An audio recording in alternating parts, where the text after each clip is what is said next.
Inside Armada, au cœur de l'événement, avec Radio Sensation, du 5 au 16 juin. Bienvenue dans Inside Armada sur Sensation depuis la rive gauche de la Seine, en partenariat avec le Club de la Presse et de la Communication de Normandie, le Conseil départemental de Seine-Maritime et les élèves du campus Saint-Marc de l'IUT et de l'IUT MMI d'Elbeuf. Alors l'Armada, c'est des navires, mais aussi les produits du terroir normand. Alors il est fabriqué dans le pays de Bray depuis 1000 ans. Le Neuchâtel est le plus ancien des fromages de Normandie. Alors comment est-il fabriqué? D'où vient sa forme particulière de cœur? Matt Finance est allé rencontrer Pierre Villiers pour répondre à toutes ces questions. On est au PC Presse et chaque jour, les produits du terroir normand sont mis à l'honneur auprès des journalistes. Et je vais vous faire découvrir le Neuchâtel avec Pierre Villiers, président de l'organisme de gestion et de défense de Neuchâtel. Bonjour. Le Neuchâtel, c'est avant tout un fromage avec une histoire. Tout a commencé lors de la guerre de 100 ans. En fait, ça a commencé bien avant. Le Neuchâtel date du XIe siècle. Et c'est pendant la guerre de 100 ans depuis la guerre de 100 ans qu'il a sa forme de cœur. En fait, les fermières normandes tombaient amoureuses de soldats anglais et donc ont formé leur fromage en forme de cœur et leur offraient pour montrer leur amour. Alors le Neuchâtel, c'est fabrique. Il y a un savoir-faire, des techniques précises, on l'a vu. Il y a le logo AOP, c'est important.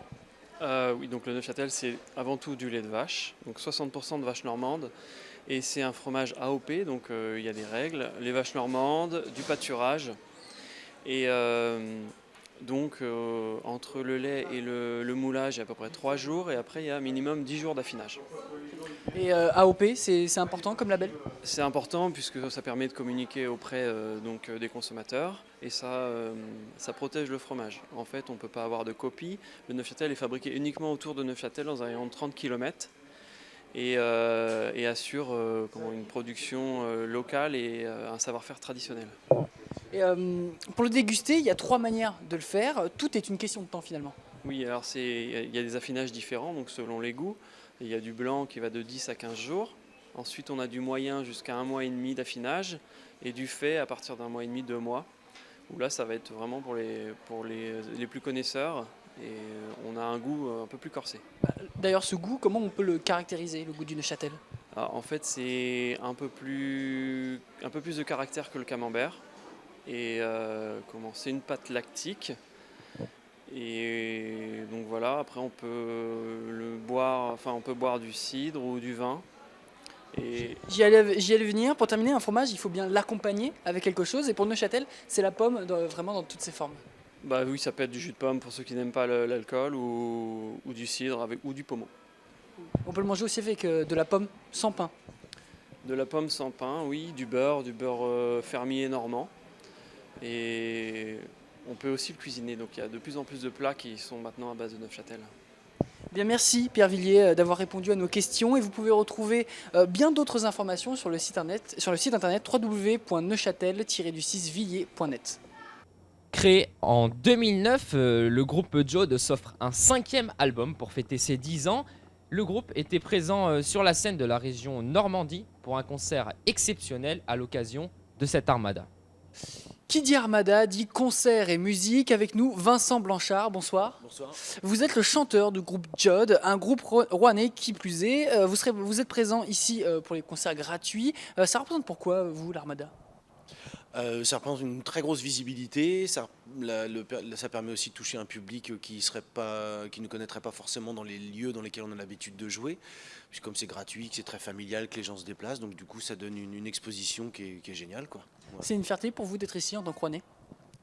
Oui, absolument, parce que du coup, on est sur la scène de ce soir, par exemple, on est absolument le seul groupe local, entre guillemets, puisque toutes les autres sont des têtes d'affiche nationales, et donc du coup, le fait d'être présent parmi toutes ces têtes d'affiche nationales, c'est plutôt agréable, et c'est une belle reconnaissance, ouais. Qu'est-ce que vous aimez à l'armada? Les bateaux, la fête, le temps? Alors, le temps, c'est the place to play, quoi, comme on disait tout à l'heure, mais c'est vrai que la ville est tellement vivante pendant cette période-là, le monde qui se promène partout, qui fait vivre la ville, c'est hyper agréable. Moi, j'adore qu'une ville soit extrêmement vivante. Après les bateaux, j'ai pas eu trop le temps d'y aller, mais je connais pas mal de gens qui travaillent sur les bateaux, des différents équipages, notamment sur le Belém, sur l'Hermione, l'Étoile du Roi aussi, parce comme on joue régulièrement un petit peu partout, on a aussi toute l'équipe de Saint-Malo qui est sur l'Étoile du Roi, et puis voilà quoi. Donc du coup, on est content qu'il soit là. On revient un peu sur vous. Judd, c'est à l'origine le nom du héros du roman Les raisins de la colère de Steinbeck, écrit en 1939. Pourquoi avoir choisi ce nom ? Simplement parce que je suis moi très fan de cette littérature, de Steinbeck aussi, de ce roman en particulier qui a été mis en film aussi par John Ford, parce qu'il y a une affiliation plus tard avec des chansons de Woody Guthrie, de Bob Dylan, de Bruce Springsteen. Donc il y a toute une affiliation, c'est vraiment un contre-héros de la culture américaine. Et étant assez fan de ça, je trouve que le nom Joe qui est très court, qui est simple et qui est un nom propre en plus, donc du coup voilà, c'était très bien pour un nom de groupe. Vous avez parlé du film de John Ford qui date de 1940. Alors le monde du cinéma, vous y êtes très attaché de par votre relation avec Alex Lutz. Dites-nous en plus. Avec Lutz, ça fait 10 ans qu'on travaille ensemble. Au début, on a commencé à travailler surtout sur des humoristes pour lesquels il était metteur en scène, comme Audrey Lamy, Pierre Palmade aussi. Et puis petit à petit, à force de travailler ensemble, de se connaître mieux, on avait travaillé sur son premier film. Et puis après sur 2 saisons de Catherine et Liliane, et puis là tout récemment Guy, où là il nous a offert sur un plateau un film où on a pu vraiment s'exprimer musicalement, puisque c'est un film autour de la musique, d'un personnage, d'un chanteur de variété. Donc il y avait une place à la musique qui était énorme, et pour nous c'était un terrain de jeu parfait quoi. Et ce film Guy vous a permis d'obtenir une grande récompense. Ouais, alors ça c'est le truc inattendu, inespéré, ou c'est même pas que c'est inespéré, parce qu'on ne l'espérait même pas, tellement ça nous paraissait improbable de travailler sur un projet comme celui-là, qui était au départ une idée d'Alex qui était assez simple, efficace. Il y avait un scénario de 16 pages, tout était dans sa tête, personne ne savait exactement où il voulait aller, donc c'est pas le genre de film où on peut s'imaginer un parcours, un long parcours qui irait jusqu'au César. C'est une surprise incroyable pour tout le monde et pour nous encore plus quoi. Ça vous permet quoi ce César ? D'avoir plus de visibilité ou d'être mieux reconnu ? Oui, mais ça contribue aussi à des choses comme ce soir, par exemple, c'est-à-dire que tout d'un coup, on met un peu en lumière les 2 compositeurs principaux de cette musique, même si on a travaillé aussi avec les autres membres du groupe de Joe, où tout le monde a participé. On joue aussi dans le film notre propre rôle de musicien. Et comme en tant que Rouennais, il y a aussi un projecteur qui se met sur nous, ce qui fait aussi qu'on est là ce soir, parce que du coup, c'est un peu le moment de continuer à mettre le projecteur sur le groupe, je pense. Et c'est vraiment bon pour nous de ne pas s'arrêter juste à ce César puis dire c'est cool, ils ont eu le César, on termine, on continue de mettre le projecteur sur le groupe, et pour nous c'est génial. Un projecteur qui arrive au bon moment, puisque cette année 2019, fête les 10 ans du groupe, et en 10 ans, c'est quand même 5 albums, avec celui que vous sortez cette année, Banquet des Charognards, vous pouvez nous en parler ? En fait, le Banquet des Charognards, on avait commencé à le travailler un peu avant le film, avant Guy. Et quand on a commencé à travailler sur ce film, forcément, on a mis le projet d'album un peu de côté. Quand on avait des périodes un petit peu avec du temps, on se remettait au boulot sur ce fameux disque. Et normalement, on aurait dû le sortir un petit peu avant, mais effectivement, avec le prix Lumière, avec les Césars et tout ce qui s'est passé sur le film, il a fallu qu'on retarde encore un petit peu la sortie de ce disque. Donc on l'a sorti, on l'a terminé un petit peu dans l'urgence, et c'était finalement pas plus mal, parce qu'avec tout le temps qu'on avait pris sur Guy, sur le film, de finir ce disque-là, puis qu'il arrive à point nommé pour les 10 ans du groupe. Donc le César, les 10 ans du groupe, un nouvel album. Pour nous, l'année 2019, elle était remplie, c'est l'année Père Noël, quoi. Enfin, c'est parfait. Et 10 ans avant, vous attendiez à tout ça ? Au contraire, c'est vraiment une consécration cette année 2019.